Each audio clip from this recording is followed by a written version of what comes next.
What's up, everybody? Welcome to the channel. Welcome back. For all of you that follow me regularly, I appreciate it. This is your first time clicking on the video. Thank you. Hope that you get something out of it, or at least something that you can think about, which is the purpose of this channel. It's really to just provoke thought and talk about it in the comment section. We all have different point of views, different life experiences, and somebody's always going through or facing similar things that we are. I was thinking about, I've been in my religious bag. It's one of the topics that I talk about on this channel, religion.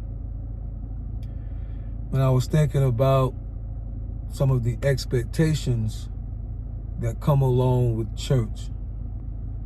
I had a friend of mine years ago. He'd be considered more, I guess, of a street dude, street guy.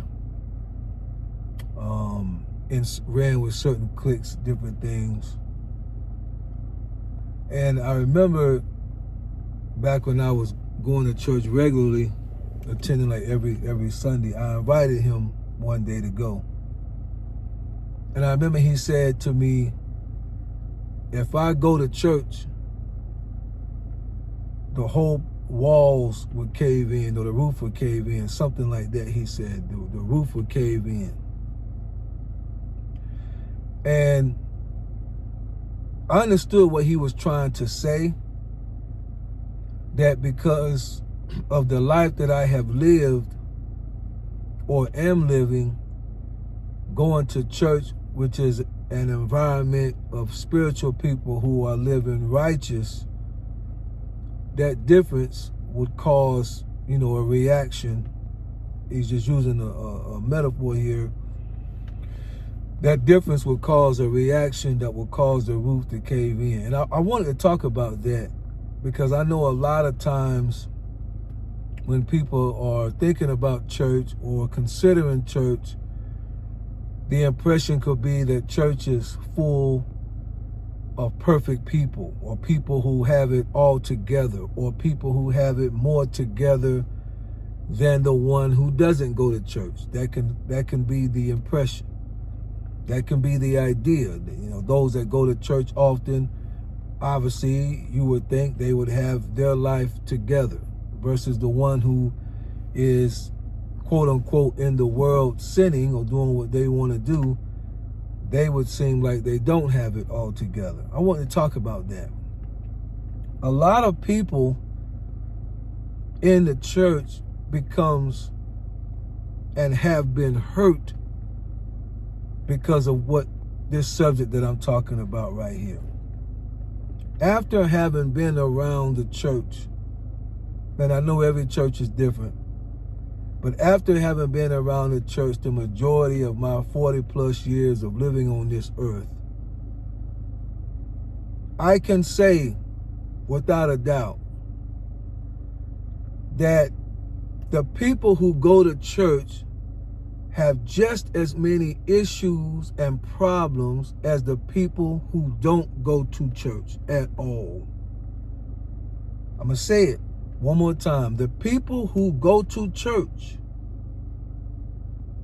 and I know that that's not the impression that most people get.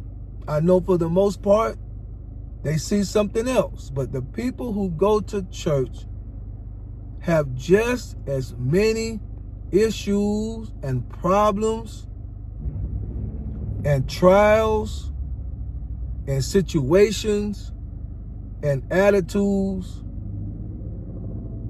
as those who don't go to church at all. Here is what I have seen the difference to be.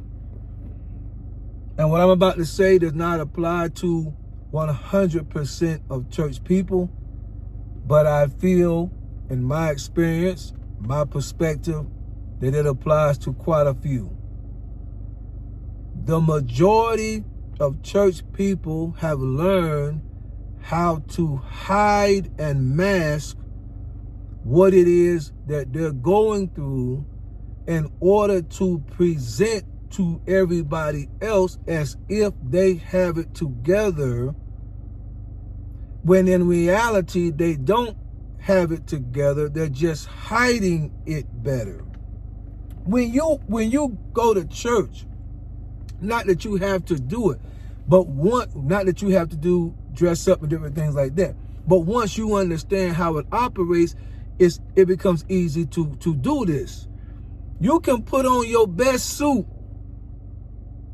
I know churches, they say come as you are, but those who have been around a while, they understand what I'm about to say. You can put on your best suit and stroll into the church. You can put on your best slacks, your best dress, your best skirt if you're a woman, your best outfit if you're a man, color coordinated, have the nice socks on, the Stacey Adams, rock the hat, have your Jesus piece around your neck,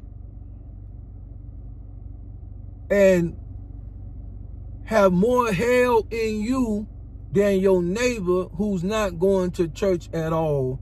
The difference is church people have learned how to mask and hide their difficulty.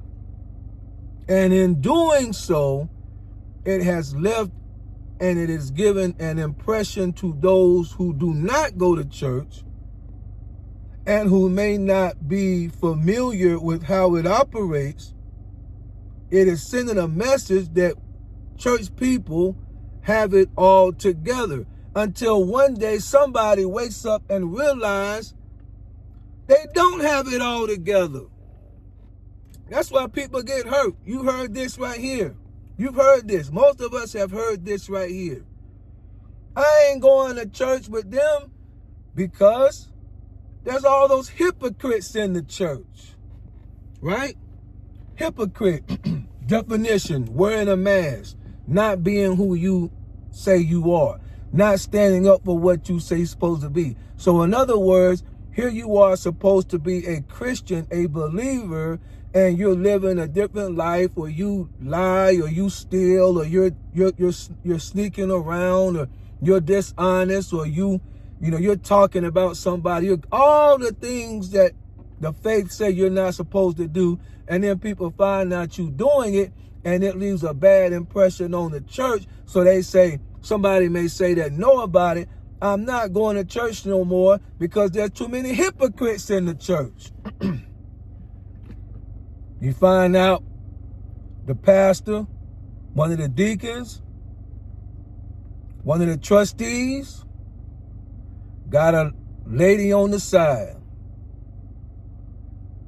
You say, I'm not going to church because they're no different than everybody else. And I'm here to tell you on this Perspective channel that in a way, and in a major way, you are correct.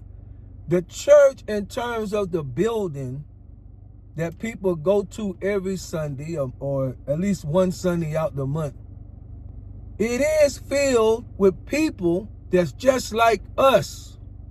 These people are not perfect. They have only learned how to hide themselves in a system that is asking for excellence of lifestyle. That's it. They've only learned to hide. They've only learned to show up. I'm not saying this is for everybody. This is not going to apply to every single believer, every single Christian. I'm talking about my experience of being around the church for over 40 years of my life. The majority of people that I have seen have learned how to hide and mask their situation well, giving off a false impression that they have it all together, or the Lord has somehow really changed their life, and he has done something in their life, but they don't have it all together. They have just learned how to walk, how to move, how to speak in order to convince everybody that they have it all together. But they don't have it all together. And I'm not speaking for everybody. I'm just speaking for the majority of people. They're depressed just like you and I are depressed. They're stressed out just like you and I are stressed out. They whine and complain when they lose a job just like you and I whine and complain. They gossip just like you and I gossip. Yes. Yes. They have thoughts that they should not have just like you and I do. They can be prejudiced and racist just like you and I.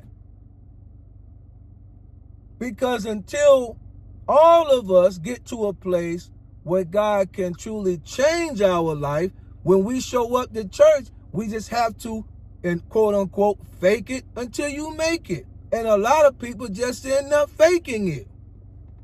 Yes, this is nothing against God. This is nothing against the true church. This is nothing against those who have allowed God to really change their life. I'm talking more about the perception of church from people who do not go is a place of perfection. But I'm saying the people who go there are far from perfect. They're far from having it all together. Far from it. They have learned, if I speak this way, if I walk this way, as the old song says, walk this way, talk this way, your rock and roll song, heavy metal, whatever.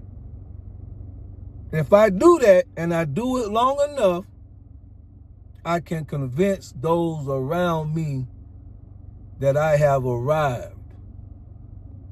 And if 300 people figure that out, then when you go there, you'll think, man, I'm far from where these people are. Nah, you ain't far. You ain't far. You ain't far. Let your confidence be in God. Don't be fooled.